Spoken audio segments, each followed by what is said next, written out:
Hello friends, আজকে আমি একটা নর্থ ইন্ডিয়ান পপুলার ডিশ রান্না করছি, আপনাদের সাথে শেয়ার করব ভাবলাম। তো এই জিনিসপত্রগুলো আমি দেখিয়ে দিই একটু। এটা হলো রেসিপিটার নাম হলো কিমা কালেজি, মানে বাংলায় বলা যায় কিমা মেটের কষা। এটা চিকেন কিমা নিয়েছি আমি, আপনি যদি পছন্দ করেন তো মাটন কিমাও নিতে পারেন, দুটো দিয়ে রান্না হবে। এটা লিভার মানে মাংসের মেটে। এইগুলো হলো এটা আদা বাটা, এটা রসুন বাটা, এটা আদা বাটা, এটা লঙ্কা, গোলমরিচের গুঁড়ো, এটা চিকেন মশলা, এটা ঘি, এটা হলুদ, কাশ্মীরি লঙ্কা, জিরে আর ধনে গুঁড়ো। এবার কড়াইয়ে সর্ষের তেল গরম করে তাতে দুটো তেজপাতা আর দুটো ছোটো এলাচ, দুটো লবঙ্গ, একটু দারচিনি ফোড়ন দেবো। কড়াইয়ে গরম মশলা তেজপাতাটা ফোড়ন দিলাম, গোটা গরম মশলা তেজপাতা ফোড়ন দিলাম। তারপরে পেঁয়াজ বাটা মানে আমি 300 কিমা নিয়েছিলাম, 300 মেটে নিয়েছিলাম সেম কোয়ান্টিটিতে। আর পেঁয়াজও প্রায় 250 গ্রাম পেঁয়াজ বাটা। এবার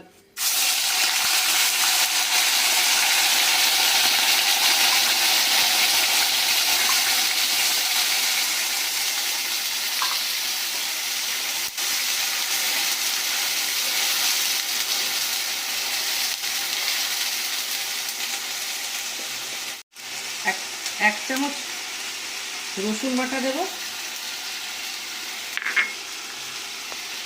1 চা চামচ আদা বাটা দিলাম,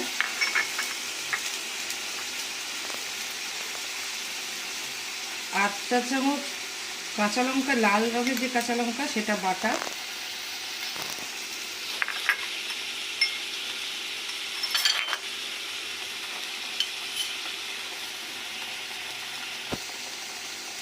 1 চা চামচ হলুদ গুঁড়ো,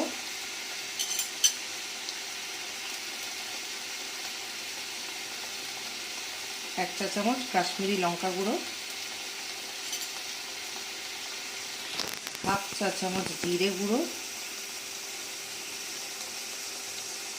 1 চা চামচ ধনে গুঁড়ো।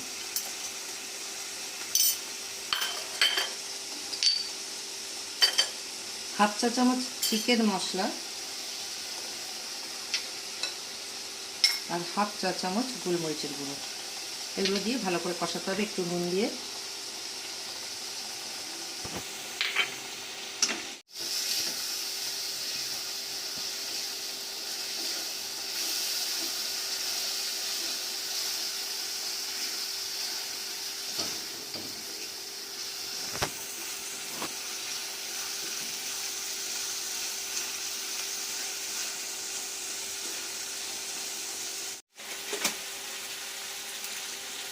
এতে আপনার যদি পছন্দ হয় তাহলে একটু চিনি দিতে পারেন, খুব সামান্য 8 চামচ মতো চিনি।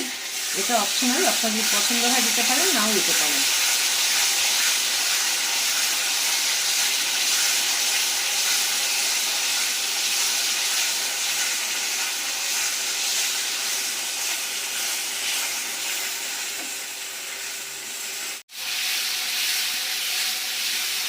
মশলাটা একটু ভালো করে ভাজতে হবে, কারণ মশলাটা ভাজার উপরেই খাবারের টেস্টটা ডিপেন্ড করছে।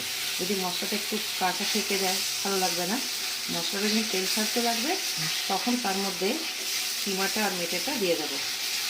একটু ভাজা হয়ে গেছে প্রায়।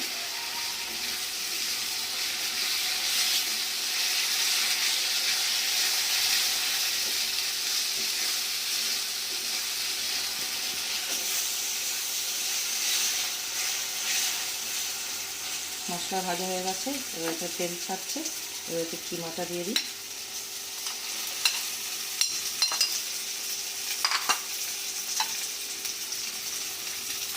মেটেটা দিয়ে দিলাম।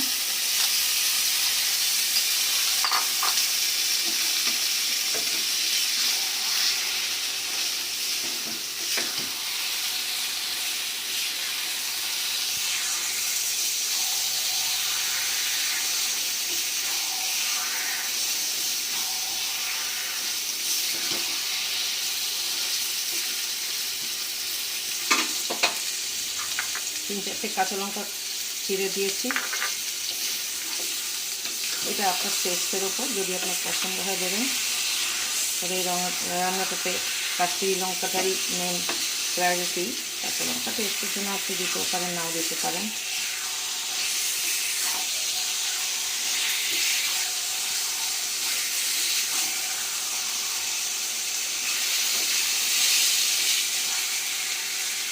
কষানো হয়ে গেছে, মশলাটা ভাজা হয়ে গেলে, কিমাটা ভাজা হয়ে গেলে নিজেই তেল ছাড়তে লাগে, এবং আমি কন্টিনিউয়াস হাত চালিয়ে নাড়ছি, নেড়ে যাচ্ছি, তাও সাইডে একটু একটু ধরে যাচ্ছে বলে আমি এটা সাইড থেকে ধরে অল্প করে জল দিয়ে মিশিয়ে নেব। যেহেতু এটা ভাজতে ভাজতেই সেদ্ধ হয়ে যায়, তাই আলাদা করে এটা সেদ্ধ করার দরকার হয় না, বাট জল দিয়ে এর কনসিস্টেন্সিটা দেখে নেব যে কতটা গ্রেভিটা রাখলে রুটি টুটি দিয়ে খেতে সুবিধা হবে। হয়ে এসছে, এবার একটু ঘি ছড়িয়ে নামিয়ে নেব।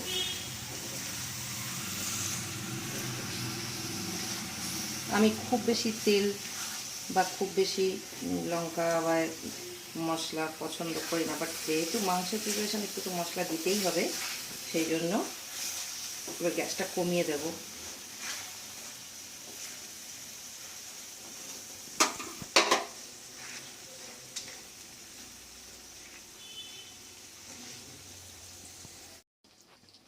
এবার এটা হয়ে গেছে, আমি সার্ভিংগুলো বার করে উপর থেকে একটু ঘি ছড়িয়ে দেবো।